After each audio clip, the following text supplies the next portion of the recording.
As the old broad says, oh dear God, no. What do I mean by multiples? Well, it's like having a great big zeppelin sitting over the house. It's like you took a regular sized man or woman and just put a pump in, under their arm somewhere, and just pumped and pumped and pumped and pumped and pumped. And the more you pumped them, the bigger they got. And just like anything that you stretch, the bigger they got, the less visible they became, because the colors of their skin, of their clothes, of everything started to spread so far apart, pixels and things, that you just couldn't see them anymore. So now they're huge, huge invisible people, which I guess zeppelins are sort of like full of air, leaning in over us, blocking our path to God, blocking the light of the sun, blocking the voices of other people, making other people have to deal with us as if we were now covered by a 1,200-pound zeppelin full of hot air with a nasty personality, or a refusal for us to interact with other people. Pushing our head up to the top so they can have all the access to our intellect, to our knowledge, so that we can't even really think, and when we learn something new, it's probably lost to all of the hot air. But sometimes the boxes, because this is the home we've lived in. Chris and I were married in 1998. We were married in front of a minister. We went through marriage counseling to be sure that both of us understood that this was a marriage that was set to last forever, as marriage was set to last, and we signed the legal document with the church under God.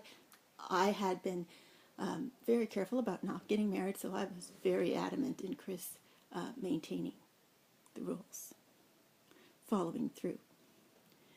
And he always said, he had always been unlucky in love, and I was a true find. Indeed, he moved right over as soon as he found me. And so we signed all of that, and we got married in the traditional sense in 1998, and we moved up here after giving up our house once, almost seemingly being pushed out, an impulse, but we didn't understand them yet. And we're raising our child in this house.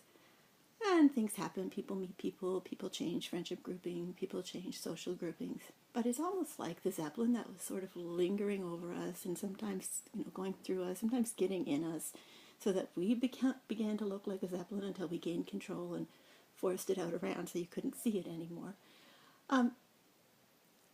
Somehow we ended up in the midst of almost someone talking through us or over us or around us, to the point that we almost sold our house in the summer. Neither one of us could really say very much. As I was always taught, was wait until you have the actual problem and try to avoid it.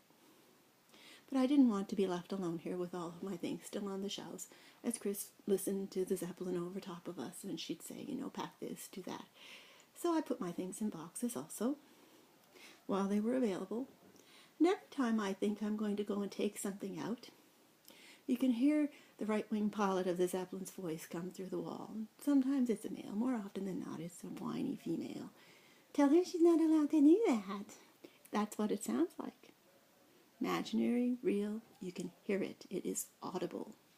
So I've left many of my things in boxes, kept my faith in God and humankind, while I try to hold on to my daughter's home, which we have insured, so that in the event of something happening to one of us in these dangerous times, she has a home that becomes hers, a roof over her head. And this is a time of war.